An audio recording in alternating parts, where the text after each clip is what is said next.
You're entering Corsi Nation. This is Jerome Corsi, and today it is Thursday, it's November 6th, 2025. First story, it's important today, I think, is that Donald Trump is now doing an executive order on election security and integrity. That was announced really officially yesterday. I've been saying it for some time, letting you know that it was in the works. And I was briefed on that a long time ago. This was going to be on a second executive order coming down, which is going to get more specifically demanding that various things that we have voter ID, proof of citizenship, all the things that, will make the elections fair again and give it a chance to have real elections rather than these rigged contests the Democrats are staging. Here's the article. Of course, you can show it. It was on Gateway Pundit. It's across the internet today, and Trump has announced it. I believe I have a copy of the revised version. I had the original version. But again, the executive order is going to demand that there be voter ID, proof of citizenship. Non-citizens are not going to vote. The ending this general mail-in voting, which is a complete scam, designed in order to steal elections by the algorithms, which in God's Five Stones we have shown that with Andrew Paquette's work are in the state election, board of election databases, the voter registration databases, these codes that permit them to create false votes and hide them in the database, but giving them legitimate state ID numbers so that they can be used in mail-in ballot fraud. So also you're going to have, I think, the two things that triggered this was on November 4th, the California voters approved Proposition 50. This was a ballot measure that championed by Governor Newsom and state Democrats that allows lawmakers to temporarily bypass the state's nonpartisan redistricting commission to redraw congressional maps. So they basically are saying that the Democrats want to just redraw the maps the way the Democrats want them redrawn, and they'll just give themselves 5 or 6 more seats and cut out seats for the Republicans by gerrymandering to get districts packed with their voters. Now Trump saw that, and he saw Mandami win in New York, and Trump realized, okay, that the Democrats are not going to come around to do fair electioning. The Mandami had, I think, 500,000 mail-in ballots, which was twice as many as his Republican opponent, and undoubtedly they went overwhelmingly for Mandami. Mandami also appealed to the younger women voters. If he looked like some of the other candidates who are running, he probably wouldn't have gotten the women voting for him. But the looks, the hip hop, the younger women who trained in these leftist universities, coming out with the ideas of social justice in their heads, vote for Mandami. He is an Islamic communist. And what they're going to get is a city that's destroyed. They're going to get a city where the businesses close up and leave, reducing the tax base of New York City. A city overwhelmed by more homelessness, by illegal immigrants, which Mandami will undoubtedly seek to protect. And Mandami's reached out to Jews. Well, that's nice window dressing, but he's solidly in support of Hamas and the Palestinian movement. So again, we have another candidate here who comes on looking like Obama looked in 2008 with, hope and change and, all the posters and all the hip hop and all the cool advertising done for Obama, making him look like the second coming of Jesus Christ. The waters were going to part, the earth was going to be healed. We weren't going to have any global warming. Everything was going to be fine. We're going to have the fundamental transformation of America. Well, we certainly had that, moving it in the communist direction, moving it to where I said that there was going to be much more racial conflict, which there is today as a result of Obama, more divisions. The middle class would be very, very muchly reduced. All these things have happened. And now we look back on Obama. Obama's trying to resurface himself, come back into some kind of vogue again, but he's got nowhere to go. So Trump is going to, and Chris, if you'll show God's five stones, because this is a direct result of the work we've done, and we're going to continue to raise money in order to advance this cause all the way through until these election reforms get put into place. And we're also looking at Act Blue. We're looking at corruption, the money corruption, Obama coup corruption. I'm going to cover that in a second. But the point is, we're finding overall that the system is rotten to the core. The amount of money sloshing around, the amount of money that's buying off politicians, and including GOP, is unconscionable. I've got reports from the Department of Justice that Act Blue alone, for about 6 years, didn't file any financial reports on money laundering. And at that time, the bank was transacting trillions of dollars worth of business. Well, how much of that was child sex trade? You can't run the child sex trade or the child organ harvesting or the drug deals or fentanyl without the CIA being involved.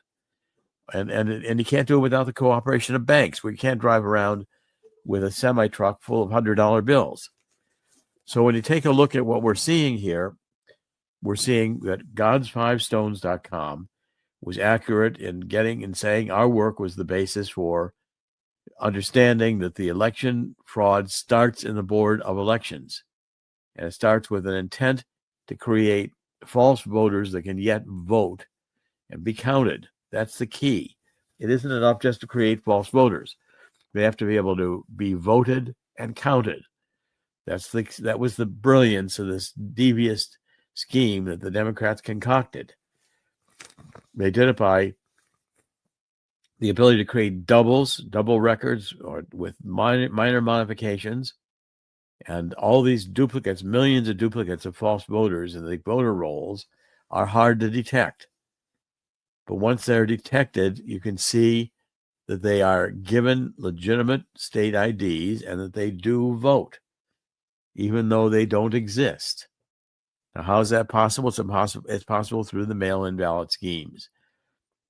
The coup d'etat of Obama, there's a very good article on the Gateway Pundit today, and I want to point that out. I'm going to give it to Chris here to put up on the screen. That's an extremely good article, and it was very well researched.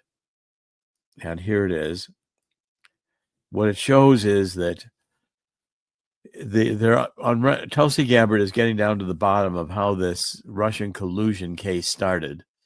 And she's now got it down to where in 2016, in December, Obama ordered James Clapper, head of the Director of National Intelligence, and CIA Director John Brennan, to change the intelligence community assessment that said Russia did not interfere in the election and make it that Russia did interfere in the presidential election to help Trump.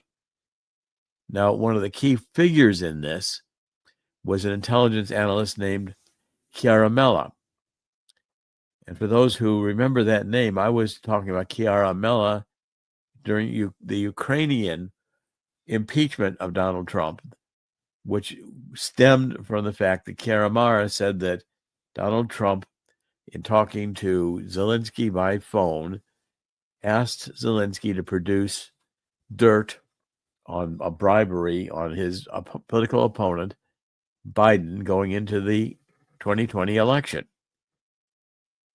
Okay, now, again, Donald Trump he was impeached in that he was tried in the Senate, but the trial was not successful. Donald Trump was not removed from office. But now, as we get into this, we're beginning to see how corrupt the Department of Justice was, covering up with inspector generals, changing rules, and Tulsi Gabbard is getting to the bottom of it. Now, there's going to be indictments resulting from this. Excuse me, I woke up this morning with a bit of a cold. Weather's changing here in New Jersey, and so it's getting to be now fall and a little chillier. We're coming out of summer. At any rate, the point is that all this is unraveling behind the scenes. And Donald Trump is getting ready to fundamentally change the 2026 election so that they will be fair and legitimate. The Democrats' heads are going to explode. Democrats are going to go insane. Of course, they are already insane. The point is the Democrats are finally realizing that unless they run these extreme candidates, they don't have a chance. And if they're going to run Mandami, Islamic radical borderline terrorists for office, the Democratic Party has gone completely bankrupt. And the Democratic Party, I think, is down a path where the American people will part ways with it. The Democratic Party is in the process of committing suicide, and it can't do it fast enough to please me. If what you're seeing here today is that this hidden transcript of the Inspector General, Intelligence Community Special Director Michael Atkinson, is now getting revealed by Tulsi Gabbard. And it's the key to revealing how the CIA targeting of President Trump happened. And it happened within the CIA. It happened in Obama and Hillary's heads. We went through all this horror show of Russian collusion, including wanting to put me in prison because they thought I had a tie to Julian Assange. I mean, I've told this story numerous times here on this show. But the point is that it's unraveling for the Democrats. And Chris, I want you to come on and comment on this, because I think that, people are overreacting to the election, saying, oh, look at the Democrats are very strong. No, the Democrats are running radical candidates in elections they can steal. And that's the bottom line story. What story, though? If you really think about it, deep down, navy blue districts, deep blue districts voted for liberals and far left candidates. That's not even a story anymore. Your liberal friends might be on social media patting themselves on the back and bragging about the blue wave, but honestly, these elections were pretty much predictable before they started. Right. And the amount of money that Soros pumped into Mandami, literally millions of dollars, to promote his career and to get him prepped for this. The Democrats are willing to take all this dark money, which I'm convinced they get through illegal activity, and pump it through the banks into their NGOs and ultimately into their candidates.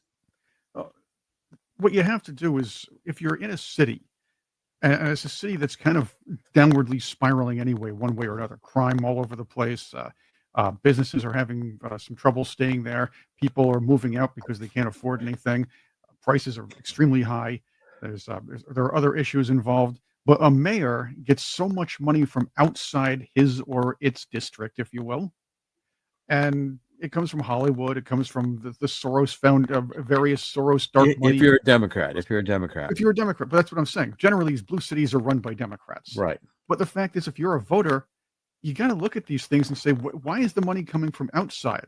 And when they're mayor, invariably, these people don't really care about the infrastructure. They don't care about policing of crime. They don't care about running a city. They care more about chasing a national and, at this point, global social agenda. They're ideologically driven. Right. So the money's come from outside your district, your municipality, wherever you're running in. That's who you're voting for. You're voting for a national social or global social agenda, not for somebody to run your city properly. That's right. And the cities, as a result, are deteriorating. Yes. And again, we're living in an unreality of that this is normal politics. This is not normal politics at all. This is extreme politics, what extreme politics look like. And that's where I constantly emphasize, please read that book I wrote on the truth about neo-Marxism, cultural Maoism, and anarchy, because we're at the anarchy stage now with the Democratic Party. They've become a completely rogue, outlaw, criminal party that is pursuing treason. They wanted to remove a sitting president who was duly elected, Donald Trump, in 2016. They wanted to make sure he was out of office, impeached, so he couldn't run again in 2020, or he would, they wanted to do anything possible, including stealing the votes, including concocting this J6 event. the entire nature of the politics we're seeing on the Democrats is an engineered reality in which they are the stars in their own minds. But all they're doing is destroying America with complete idiocy, where boys are girls and girls are boys, and sex change operations can fix all that. I mean, Chris, it really is pretty insane. Well, there's a superficial level to electing these people too. You touched on it earlier this program, whereas Zoran Memdani is what one would call Democrat handsome. He's a minority, well-spoken, has nice bro-creamed hair, smiles, and says whatever people want to hear, much like Barack Obama. He's sort of like a messiah complex, if you will, where people look at him like, oh, we have to have somebody we're looking up to, somebody who's handsome and cute. And it doesn't matter how far to the left they are. And I contend Zoran Mandani would have lost to Andrew Cuomo probably in the primary if he had looked like Omar Fateh, who was more right. radical and wild. And I'm not making fun of Fateh's looks or anything, but No. Fateh is a darker skinned minority who generally do not get a lot of votes, maybe outside of Chicago. But then again, Brandon Johnson was even seen as a more sane alternative to lightweight. The mayor before, Mayor Lightfoot before that. So Right. that's an anomaly. But he's more wild-eyed, he's more radical looking, but he's not handsome. He's not conventionally handsome like a polished politician. So he would never have won in a place like New York City. Well, he didn't win in Minneapolis either. No. As a matter of fact, well, look, Mayor Jacob Gray is as woke as can be. I mean, this guy, as we know, he's the guy that kissed the grave of George Floyd, and The- he tries his best to be woke. He was so busy worried about insults to the transgender community after that Minnesota Minnesota church shooting. It was absolutely, he's an embarrassment. But this guy couldn't beat him. Oh, and by the way, Elon Omar is calling it racist, by the way. Oh, yeah, right. Yeah, okay. I'll tell you, the Democrats are really off the reservation altogether. This is not an American party. This is a foreign party of some kind or other. Speaking of which, let's do a couple stories on international. I mean, Germany is canceling Christmas because of they can't protect the people from Islamic violence during the Christmas season, if in fact Christmas is celebrated. So Germany, which is deindustrializing, is now also becoming less Christian, giving in to Islam. The entire continent is dominated by Islam, and there's a story out now circulating that the real reason for supporting Ukraine, another $350 billion defense bill for the EU, is to prop up the EU. And they think if they can have this huge expenditure, even though they don't have the money, it'll be all deficit spending. The World International Monetary Fund or someone will give the Europeans all this money to spend, and they'll spend it. They'll prop up their economies for a while. But the problem is that they don't have any real fundamental economy once they undermine their energy dependence. Now their energy dependence is on, they've eliminated atomic energy, nuclear power in Germany, and Germany is deindustrializing. So, of course, Islam's on the rise. And you find it also in Italy, which is reporting something like 40% of all sexual crimes and 60% of all property crimes are created by foreigners. Well, that didn't have to be. Again, Europe self-destructed. Europe self-destructed by opening its doors to Islam, by importing all these people from crossing the Mediterranean. And so Europe is now moving in a decidedly anti-Christian direction. And what we're seeing Christianity under attack worldwide. This is really biblical. It's really something was mentioned in the book of Revelation, that Christianity in the end days would be under severe attack, and it is under severe attack. Okay, now today I'm going to kind of running out of time today, and I'm going to do a couple more stories. One is that gold is over $4,000 an ounce again today, $4,031 an ounce, and silver's almost at $49 an ounce. And the point I'm making is go to Swiss America on our homepage and take a look at this Walking Liberty $50 offer. One time only for new customers. Fill out the form, talk to Swiss America, the consultative selling. And even if you can't afford gold, an ounce of gold, you can buy grams of gold, and you can also buy an ounce of silver because it's a lot less expensive. And this Walking Liberty $50 offer will get you coins that will increase in value, where the rest of your money will deteriorate in its purchasing power. Call Swiss America, get a free copy of this book, How the Coming Global Crash Will Create an Historic Gold Rush. I wrote it with Dean Heskin, who heads Swiss America. All you have to do is call the toll-free number, 1-800-519-6268. 1-800-519-6268, and ask for a copy of the free book. It'll be sent to you. The rest of the stories that I'm seeing covered today are pretty much mundane and pretty much what we'd expect. Africa is in turmoil. We are, the crises in the world that are not yet resolved, including Ukraine, where it looks like Russia is going to take this major city, holding a path to Kiev that is part of Donbass territory Russia wants because it's Russian speaking in the eastern provinces. These are major developments in terms of the idea that Russia is just not going to stop in place and end the war and end the shooting. Not happening right away. So what we're finding around the world is that the chaos is continuing, even though Donald Trump has made major strides in bringing peace. I think the next one is going to have to be Ukraine. And I think that's going to happen if we just quit funding Ukraine. The EU won't be able to do it for long, and Zelensky will not be able to be successful because they'll run out of money too. They'll run out of troops and they'll run out of weapons. And if we don't supply them, the EU is going to have a hard time supplying it by themselves. I want to end by saying our cities are getting less and less safe.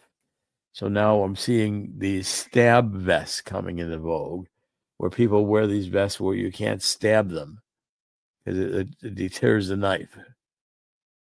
So at any rate, all the economics that are pointing to pressure on the middle class that's extreme. And, family violence against seniors in Canada is now at record highs. People are disgusted in general with their economic condition and wanting a change for the positive and for prosperity.